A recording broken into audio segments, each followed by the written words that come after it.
On a dit qu'un homme qui a fait des vœux, qui a épousé une femme, c'est notre paracha exactement. Un homme que sa femme a fait des vœux, est-ce qu'il est intéressé de les Elou Nishmat Meir Ben Esther, les Elou Nishmat, comment il a dit, Yosef Ben Shlomo, et les Elou Nishmat, son beau-frère, il n'a pas laissé d'enfant, Mordechai. Le frère de sa sœur, je l'ai connu, il avait un cancer terrible.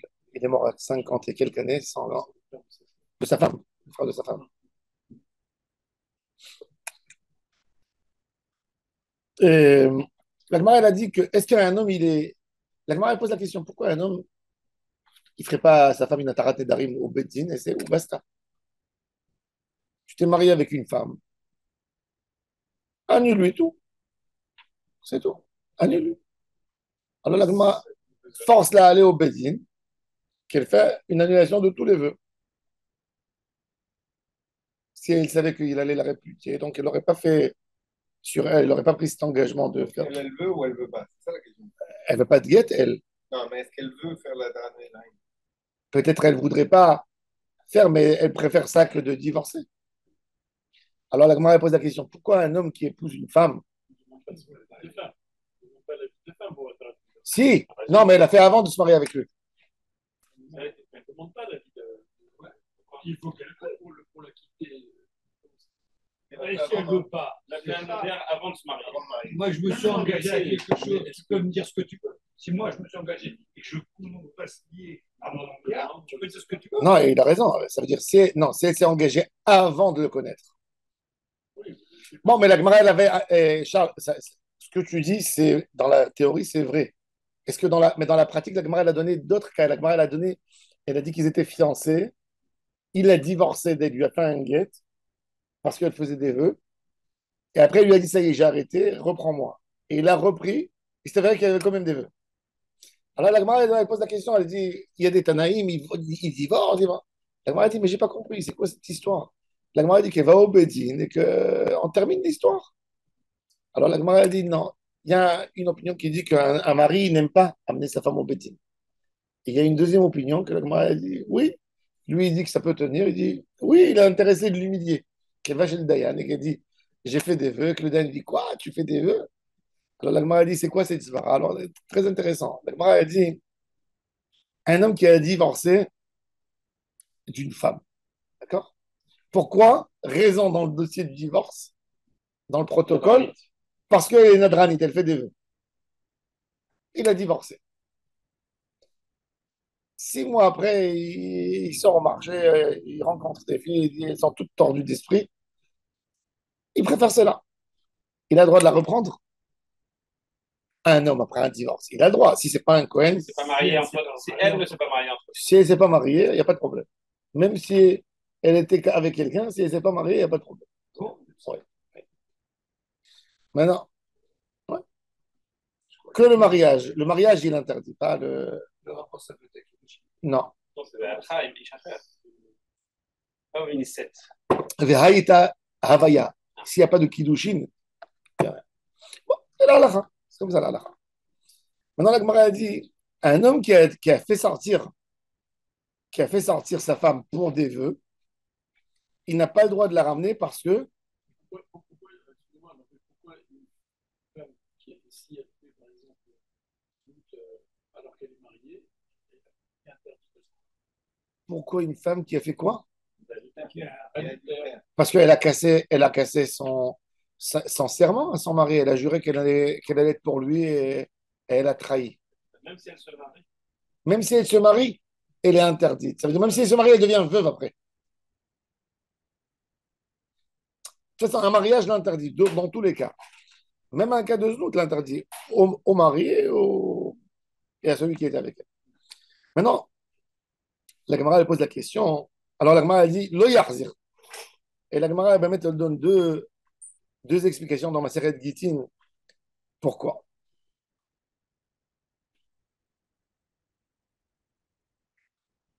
Que la Gemara elle donne deux arguments pourquoi un homme qui a divorcé de sa femme pour des vœux, il ne peut pas la reprendre.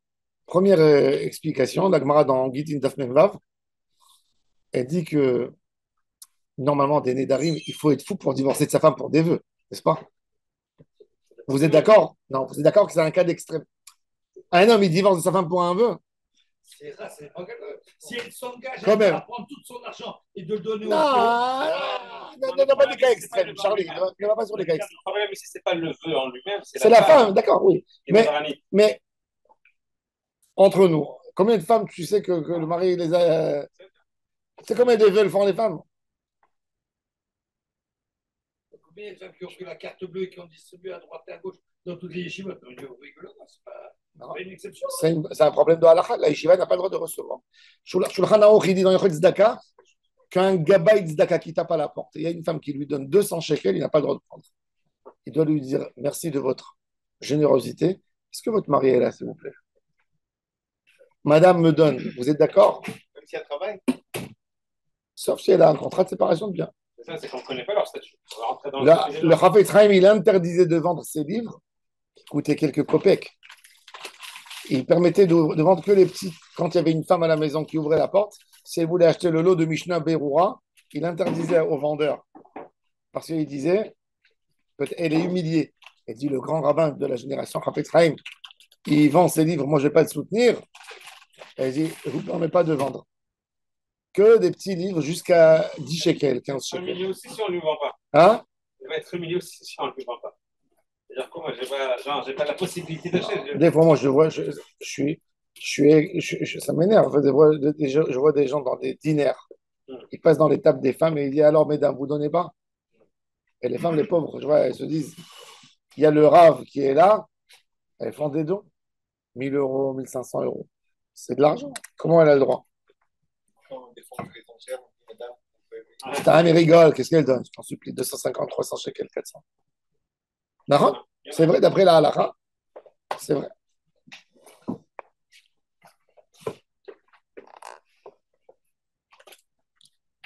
Un jour, à la yeshiva, il y avait une dame qui a donné de l'argent. Le rosh yeshiva, il a demandé de lui renvoyer le chèque. Et il a dit, on accepterait beaucoup ce chèque, mais on sera plus content si c'est un chèque à vous et votre mari. Et le mari, il a rendu un chèque. Il a dit, c'était avec mon accord, mais quand je vois à quel point vous êtes propre d'esprit et vous avez vérifié, ben je double, en double don. Ils n'ont pas été vexés. Moi, je ne remets pas sous apotropousse. Hein? Quelque part, la femme est sous apotropousse. C'est pour ça qu'il a demandé le Rav. C'était un chèque, une somme importante. Donc, il ne savait pas si c'était avec l'accord de son mari.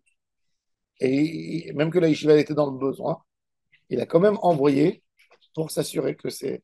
Alors, le mari, il a tellement adoré ce comportement Qui a donné un plus grand chèque. qu'il a donné un plus gros chèque.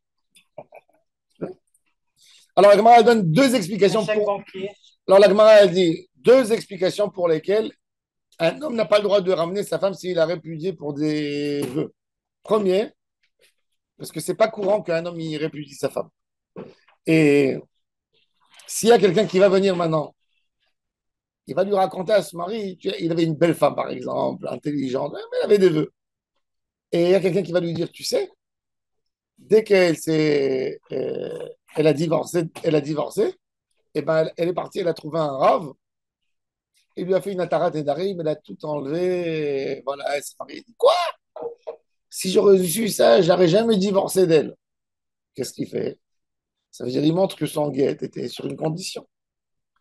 Et il fait un laraz que les enfants sont mamzer. Ça veut dire pour éviter. Alors on lui dit, sache que si pour deux raisons, on ne laisse jamais un homme ramener sa femme. Pour un éder et pour un shemra. Ça veut dire, il y a quelqu'un qui est venu, pas des témoins. Ils sont venus, ils lui ont dit que sa femme, elle ne se comporte pas correctement. Et il les a crus. Et quand il est parti au Bédine, il écrit pour la raison du divorce. Il argumente que elle ne se comporte pas Betsniout. Le Dan, il lui dit, écoute mon fils, tu fais ça, tu as le droit, c'est légitime. Mais sache-le, si tu fais sortir Bijou ou Shemra, tu n'as pas le droit de ramener jamais cette femme après. Je sais que tu vas aimer, tu vas peut-être regretter, là tu es pris par ta colère, etc. Mais que tu saches, tu ne peux pas faire ce que tu veux. Et pas de jeu, parce qu'après tu vas salir tes enfants. Tu vas dire, ils étaient comme ça, leur mère, elle n'était pas petite noire. Les gens, tu peux pas. Si un homme, il a fait sortir ou pour Neder ou pour Shemra, le Olam lo yachzir. Et deuxième, ça c'est la première explication dans la Gemara.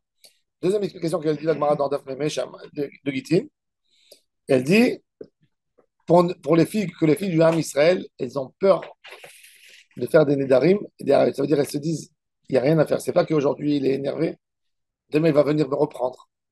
Il n'y a plus rien. Pour mettre le Neder au-dessus de tout. Et j'ai parlé hier du Shur, j'ai dit, pourquoi Moshe Rabbeinu, cette paracha de Matot, elle a été donnée après les filles de Midian. C'est un mois et demi avant le décès de Moshe Rabbeinu. Ça veut dire que cette paracha, elle n'a pas eu lieu avant. Bon, vous pouvez me dire, En Mugdam Umuachar Batorah. Mais on voit, et par exemple, Moshe Rabbeinu appelle Racha Matot. Ça veut dire, il ne donne pas à tout le Ham Israël le din. Il veut passer par Racha Matot. Pourquoi? En quoi il est différent de toutes les mitzvot de la Torah? D'abord, Moshe Bnei Israël est mort. Alors, il dit que l'union de Bnot Moab, c'est la seule avéra grande du Ham Israël qui était une avéra spontanée. L'avéra par exemple, des explorateurs ou du Vaudor, c'était des avérotes où le Ham Israël a dit ah, Moshe Rabbeinu n'est pas revenu. Qu'est-ce qu'on va manger demain? Qui va nous diriger dans le désert horrible? Il y a une raison, il pouvait argumenter. Celle des explorateurs, on ne veut pas rentrer en Eretz Israël. Celle de Kivrot à Tahava, tu sais combien de temps on n'a pas mangé de viande? Chacune. Il y avait une stratégie derrière, il y avait une manifestation avant, et ils ont fait la Avera. Cette Avera, elle était spontanée. Ça veut dire ils sont partis dans les foires de Moab, et ils sont retournés avec des femmes interdites pour eux. Donc, la Avera spontanée, c'est la pire de toutes. Et le Neder, c'est le Guéder pour casser le spontané. Fais attention à ta bouche. Combien de fois on dit, j'ai pas fait exprès, ça m'a sorti de la bouche. Et le tikkun, quelque part, de cette Avera spontanée de Benot Moav, était le Inyan Lishmor à la Nedarim. Et comment Lishmor à la Nedarim, ça doit passer par les plus grands. Quand un grand homme ne tient pas à sa parole, il dit des mots à travers, sans faire exprès. Après, même s'il s'excuse, il a cassé la valeur du mot dans le public. Mais quelque part, de se garder la bouche, c'est de ne pas faire les choses spontanées. De ne pas faire les choses amenées par une vague. De manière irréfléchie. Oui. Rabbi Yehuda Omer, Kol Neder, Sheyadro Bo Rabbim. Il dit Rabbi Yehuda, il donne une autre halakha. Alors, il y a Motset Ishto Mishum Neder Lo Yachzer, Mishum Shemra Lo Yachzer. Rabbi Yehuda, il fait une distinction entre les Nedarim. Qu'un Neder, qu'une femme, elle a fait un gros Neder en public et tout le monde est au courant. Et le mari, il a dit annule le Neder. Elle ne veut pas annuler, il a divorcé. C'est là, il ne peut pas la ramener. Pourquoi? Parce que qu'est-ce que les gens ils vont dire? Le monsieur, il a certainement essayé de tout faire avant de la divorcer, parce que les gens, ils savent qu'un homme, il ne divorce pas normalement pour un éder. Celui-là, il est parti à l'extrême. Donc, qu'est-ce qu'ils vont se dire, les gens, dans la tête? Ah, on peut vivre avec un homme, avec des nédarim. Tu vois, un néder, c'est pas si grave que ça. Donc, Rabbi Yehuda dit ici, le néder, le public le connaît. Un homme, il n'a pas le droit de ramener sa femme, même si elle a fait, après, elle a trouvé un haram qui lui a fait une atarat nédarim. Le papa de la femme de Rabbi Akiva, il avait fait un éder. Aucun rav a pu lui annuler. C'est que Rabbi Akiva qui lui a annulé son vœu. Parce il avait fait quand il avait interdit à sa femme de sortir avec Akiva, sa fille, il lui a dit, si tu sais, parce que comme c'est un homme qui n'est pas érudit, etc., donc si elle n'arrête pas de sortir avec lui, comment on dit, Déshérité. Il ne donne pas l'argent. Il y a un mot, il y a un autre mot. Non, pas déshérité, il y a un autre mot. Légué? C'est donné, non. Délégué, non. Non, déshérité. Déshérité, bon. Déshérité, ça veut dire quand tu meurs. Ouais. C'est pas, voilà, c'est de son vivant. Ça veut dire il a interdit de lui donner conscience à Moudarana, Medir Otabana. Et Rabbi Akiva, hein, Tosfot, il dit quelque chose de. Tosfot, il dit le Neder, il ne pouvait pas le faire. Pourquoi? Parce que En Potrim Benolad, si une femme, si un père il dit à sa fille, tu t'es marié avec un homme qui n'a pas d'emploi et qui est pauvre, et moi je te permets pas de te marier avec lui, il fait un éder. Et le lendemain, il a gagné au loto, le monsieur. Il dit, le neder, il n'a pas été annulé. Pourquoi? Parce qu'on n'ouvre pas un neder par quelque chose qui est nolad, qui a été né après. Donc, comment Rabbi Akiva, il a ouvert le neder à son beau-père, puisque au moment même, c'était un abruti à un niveau. Moi, il sait même pas lire une lettre. Il n'y a pas de Nolan. Non, alors Tosfot, il dit, très intéressant, Tosfot, il dit que pourquoi il n'y a pas. Si, il dit, un potentiel, c'est considéré nolad. Tosfot, il dit que Rachel, il a fait avec Akiva un tnaï avant de recevoir la bague, que s'il voudrait se marier avec elle, eh ben, il ira étudier dans un institut. Et il dit Tosfot, derrière, un homme qui va étudier, c'est impossible qu'il sorte, qu'il restera bête. Donc, ça, il ne savait pas, le beau-père. Et c'est comme ça que Rabbi Akiva, il a ouvert. Mais vous voyez que c'est compliqué d'ouvrir un éder. C'est très compliqué d'ouvrir un éder. La femme de Rabbi Akiva, 24 ans, elle n'était pas nourrie par ses parents. Elle vivait dans une misère pas possible.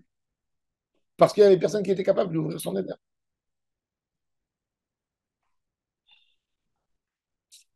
C'est ce qu'il dit Rabbi Yehuda. Rabbi Yehuda, mais kol neder sheyado bo rabim lo yachzir.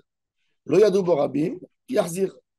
Il n'y a pas un knas de GT pour Boutzab Bindarim. Rabbi Meir Omer, kol neder shetzarich hakirat hacham. C'est-à-dire un neder qui ne dépend pas du mari. Pourquoi, dans la Torah, qu'est-ce qu'on a dit ici? De quel neder on a parlé dans la Torah? Qu'un mari peut annuler à sa femme? Un neder que lui, il va souffrir du neder. Par exemple, qu'elle se lève pas, qu'elle se lave pas, qu'elle prépare pas à manger, etc. Mais si cette femme, elle a pris sur elle, je sais pas moi, de ne pas écouter de la musique. Exactement. Non. Même ça, c'est embêtant parce que, oui, ne pas parler du Lachon Hara. Elle a dit de ne pas parler, de faire une paranit d'Ibo. Je sais pas moi, avec les gens. Ça, c'est une bonne chose. Mais après, il voit que ça lui fait des histoires. Alors, ça, il a besoin d'une Hakira de Chacham. Alors, quand il y a une Hakira de Chacham, le Chacham dit comment tu as fait, pourquoi tu as fait, ça commence à se savoir. Mais chez un autre Hakira de Chacham, quand il n'y a pas besoin d'une Hakira du Chacham, il y a Rabbi El-Hazar a une autre opinion. Lui aussi s'y oppose dans cette histoire. Il a sa part à dire. Omer, Omer, Echad tzarich, ve'echad eno tzarich, lo yachzir. Pourquoi? Parce que le mari, il y a toujours l'argument que le mari il peut regretter sur son divorce. Il dit si j'aurais su que j'aurais pu annuler les vœux, je ne l'aurais pas fait. Mais Amar Rabbi El-Hazar, lo asru tzarich, ela mipnei she'eno tzarich. Pourquoi ils ont interdit un éder que le Chacham, qui a besoin d'une Hakirat Chacham, que parce que dans le cas de chez Enot Sarich. Parce qu'un homme, des fois, hein, il ne sait pas, il croit qu'il ne peut pas annuler le vœu de sa femme. Mais il peut l'annuler tout de suite. Si déjà un homme, il va poser la question au Rav, c'est-à-dire qu'il ne sait pas la halakha. Il peut annuler tout de suite. Maïtama de Rabbi Yehuda. Pourquoi Rabbi Yehuda, il a dit qu'un éder que tout le monde sait, on ne peut pas l'annuler. D'où il a appris ça? Dirtiv, Velo yikum bnei Israël ki nishberu lahem. Quand Yoshua Abinoun est rentré en Israël, nous les Juifs, on a un des défauts, un de nos plus gros défauts, c'est qu'on est complexé de nous-mêmes. Dès qu'on nous amène un goy qui dit le juif, c'est le peuple élu, il devient pour nous presque mon cher Abin. Regardez comment on adore Trump. C'est vraiment, l'homme, c'est un homme bidon dans la personnalité au plus bas degré. Un homme, trois divorces dans sa vie. Pas connu comme l'homme le plus propre, un homme qui a une vulgarité pas possible dans les mots, etc. Fréquentation. Mais qu'est-ce qu'il dit? Il dit j'adore les juifs. On est comme ça, les juifs. Donc, Yoshua Binoun, quand il est venu en Israël, leader du Ham Israël, tu devrais être vigilant. Il arrive en Israël, il rentre en Israël, il s'approche de Jérusalem, il a un matin, le Ham Israël est guerrier, il se lève le matin de bonne heure, il voit de loin des ânes qui arrivent. Des gens comme ça. Moshe Rabbeinu, tout de suite vigilance, il envoie quelques policiers pour voir que c'est qui ces gens. On vient avec la paix. Ils viennent, ils amènent avec eux des, des fromages anciens, du pain azim, des sacs, des gourdes de vin, des raisins secs. Et ils disent, on est venu de loin, de très loin. Ils mentent à Yahushua. Ils ne racontent pas les origines. On est venu de très très loin parce on a vu que vous êtes le peuple élu et on veut faire avec vous une alliance. Une alliance, une belle alliance. Yahushua bin Nun, recevoir comme ça une affection dans des moments où tout le monde fait la guerre contre nous, il ne vérifiait même pas les origines. Il avait le Kohen Gadol à côté de lui. Il avait Lazare. La moindre des choses, demande au pectoral qui sont ces gens. Il n'a pas demandé. Il demande tout de suite de faire sortir les tables et de faire avec eux une alliance. Donc, ils font avec eux l'alliance. Ils s'embrassent, ils offrent des cadeaux à Israël. Israël échange avec eux des cadeaux. Et ils font des signatures de contrat. OK, ils s'embrassent, ils s'en vont. Quelques mois après, Israël arrive devant Givon. La ville Givon, il y a des murailles. Yoshua dit préparez-vous à détruire la ville. Le lendemain matin, quand il se lève, il y a accroché sur la ville l'alliance. Yoshua Binoun, il ne sait plus où se mettre. Kadosh Baruch Hu punit Yoshua parce qu'il a fait ça. Mais en même temps, il lui dit maintenant, si tu casses cette alliance, c'est un des peuples que la Torah elle a dit Lotechaye kol neshama. C'est un des Shivra Hamamim que la Torah elle a interdit leur existence en Israël. Mais pour ne pas faire du Chilou Lachem, ne pas qu'on dise que les Juifs font des contrats et ne tiennent pas, même qu'eux, ils ont roulé. Pas tout le monde sait qu'ils ont roulé, mais ils vont dire non, il a su qu'on était malgré tout. Pour ne pas créer une mauvaise parole sur le Ham Israël, ben Yoshua a été obligé de les accepter. Non, mais il les a mis en condition qu'ils ne pouvaient pas avoir n'importe quel travail, etc. Et ils ont fait énormément de mal. Après, dans le Ham Israël, ils ont demandé de tuer la famille royale de Shaoul. Et David Amelech, il les a séparés complètement du Ham Israël. Ça, c'était l'histoire des Givon. Et de là, Rabbi Yehuda, il dit Velo Yikum Bnei Israël. Il dit pourquoi Velo Yikum Bnei Israël? Parce que c'est un neder qui a été fait en public. Quand tu fais un neder en public, tu l'annules jamais. C'est un chilou Hashem. C'est pour ça qu'un neder al da'at rabim, c'est terrible, terrible, terrible, terrible, terrible, terrible. Donc, tu dois avoir certaines conditions pour pouvoir alléger ce neder. Il y avait le Rav de Alger, qui s'appelait Rabbi Yehuda Ayash. Et ça commençait déjà, l'Algérie, c'est avant 1870. 1800, avant 1800, ça commence le modernisme, parce qu'il y a déjà l'influence française qui commence. Et il voit comment la Torah, elle descend à Alger, il parle, les gens ne font pas attention. Il y a par-ci une famille d'un Mechalel Shabbat. Il dit à la ville qu'il va quitter, il de la ville. Si vous ne m'aidez pas, vous ne me donnez pas un Shabbat, c'est parti en. Il y avait une histoire, et Rabbi Yehuda Ayash, il a tapé à la synagogue, il a juré à Al-Da'at Rabim. Al-Da'at Rabim, ça veut dire un neder en public. Neder en public, tu peux pas normalement, tu peux pas le casser. C'est pour ça qu'on dit Al-Da'at Amakom Baruchu, Al-Da'at Akahal Akadosh Hazeh. Ça veut dire que s'il y a un neder, même de Rabim, on est tous là pour autoriser à l'individu. Pour annuler un neder de Rabim, il faut que tout le Kahal se réunit. Parce que si quelqu'un il a fait un neder Al-Da'at Rabim, tu comprends? Ça veut dire que tout le monde soit d'accord avec lui pour l'annuler. Il a fait un neder qui fait sa alia en Israël. Et la communauté, elle a dit on est paumé sans lui. Ils ne voulaient pas le laisser sortir. Et il est resté encore. Après, comme ils n'ont pas trouvé, il a dit trouvez-moi. Et il a dit je reste là à condition que vous demandez à tous les rabbinim de la diaspora. Si un rav il trouve un chemin facile qui ne se cogne pas dans la halakha, qu'il n'y a pas de marloquette, j'accepte. Sinon, j'accepte pas. Et ils lui ont envoyé des lettres, des rabbinim, et il cassait les lettres. Tu vois. Donc, il devait partir. Pour l'autoriser à rester. Ouais. Finalement, il est parti. Finalement, il est parti. Il est enterré au mont des Oliviers. Rabbi Ouda Ayash. Laurent Ayash de Rana, c'est un de ses. Il a, il y a 200 ans, lui.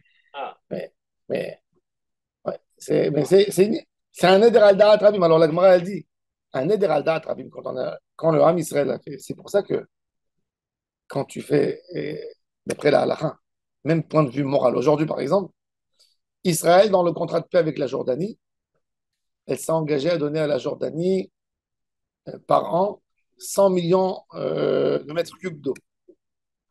Tout était à l'époque rose, il y avait Hussein, il s'est embrassé avec Rabin, on pensait que déjà le Mashiach, il va venir par la porte de Allenby, il va rentrer, et demain on va tourner en Jordanie, et comme on est en train de nous raconter des histoires avec la paix, avec l'Arabie Saoudite, Israël s'est engagé. Maintenant, eux, ils ont fait une catastrophe. Il y avait les kibbutzim de Tzova, qui sont en haut de Bikat Yarden, que d'après la frontière, il y avait un problème sur le. Et il s'est avéré qu'il y avait 5 km² à Naharaim qui appartenait à la Jordanie et que Israël les a tenus. Et comme il y avait là-bas tous les terrains de kibbutz, Israël a demandé au gouvernement jordanien de ne pas détruire la parnassa du kibbutz et de laisser qu'Israël va donner quelque chose de symbolique, tu vois. Et ils ont laissé 25 ans depuis les contrats de paix. Il y a 2 ans, quand ça a commencé les conflits, le roi Abdallah, il a dit, je n'ai pas envie de renouveler, vous donnez tout de suite, vous remettez la barrière. Il a tué le kibbutz. Maintenant, Israël, est-ce qu'elle a le droit de revenir sur sa parole pour l'eau dans l'engagement de paix de la même manière que toi? Si c'est le même contrat, si C'est le cas, pas, si le cas, c'est pas le même contrat. ce qui est une valeur Ça, financière derrière. c'est une bonne volonté, et ça, c'est un contrat. C'est pour ça. Ben oui. En global. Non. Dans le Ham Israël, c'est ça le problème du contrat. Aujourd'hui, un nouveau gouvernement, il peut pas dégager de hosto. Ça veut dire que c'est un État qui revient sur sa parole. Tu as donné une signature, tu as signé un mauvais contrat, c'est ton problème. La France, avec le contrat de Versailles, qui a mis fin à la, à la Première Guerre mondiale, il a, il a pris l'Allemagne, ils ont massacré l'Allemagne. C'est ce qui a fait que l'Allemagne, à la fin, elle a tout rejeté, elle a explosé en Deuxième Guerre mondiale. Mais un contrat, ça a respecté. Neder Rabim, c'est pour ça qu'il dit Rabbi Yehuda, un Neder Rabim, il n'y a pas d'annulation. Il n'y a pas. Il dit même si tu trouves à l'annuler, pour le chilou mais pour les dégâts des valeurs par rapport à la génération, aux enfants, à tout le monde, bah, ça ne se fait pas. On ne le fait pas. En fait, le délai qu'a fait Yaakov, c'était uniquement quelque chose de personnel. Alors maintenant, Donc, attendez, on va voir. Oui, elle l'a annulé sans problème. C'est combien un éder de Rabim? C'est combien un éder, une femme qui a fait un éder en public? Combien de personnes il faut? Est-ce qu'il faut, il faut à Sarah, il faut qu'elle le fasse à la synagogue, ou bien ça suffit, par exemple, elle était avec son mari et il y avait 2 voisins qui étaient chez eux, elle a juré devant eux. C'est combien? Du minyan. Hein? Pour du minyan. Je ne suis pas sûr que ce soit. L'hôpital, on ne fait pas forcément. Dis-moi, un homme Shabbat, Mhm. Shabbat, on l'a fait monter à la Torah, Ba'avour Shemit Nadev, il a donné une grosse somme. Il peut faire Atara? Bon, déjà, le Radbaz en a dit. Vous avez dit non. Non, je vous ai dit que le Radbaz dit on peut faire Atara, mais le Rav qui fait la Atara, il dit ce Rav, il n'est pas sous l'aide parce qu'il a Oui, volé c'est la bien Tzedaka. volé, ouais. Donc, en On fait, peut. non. Je sais pas, un homme, il a dit moi, je vais vous offrir à la synagogue, je vais vous faire une souka, je vais vous construire, tu vois. Un truc. C'est quoi Rabim? Combien? Regardez. Vekama Rabim. Alors, le problème, c'est vrai que le Mirot Rabim, c'est Shtaim. Mais on est d'accord que devant 2 personnes, quoi, 2 personnes, c'est Rabim? Alors, la Gemara a dit où on a vu le mot Rabim dans la Torah. Alors, Rav Nachman bar Yitzchak Amar, Shlosha. Il dit 3 personnes, c'est Rabim. De là, on apprend d'ailleurs le Zimoun à 3. Les juges, c'est peut-être Une autre, c'est pas parce que c'est pas parce qu'ils sont nombreux.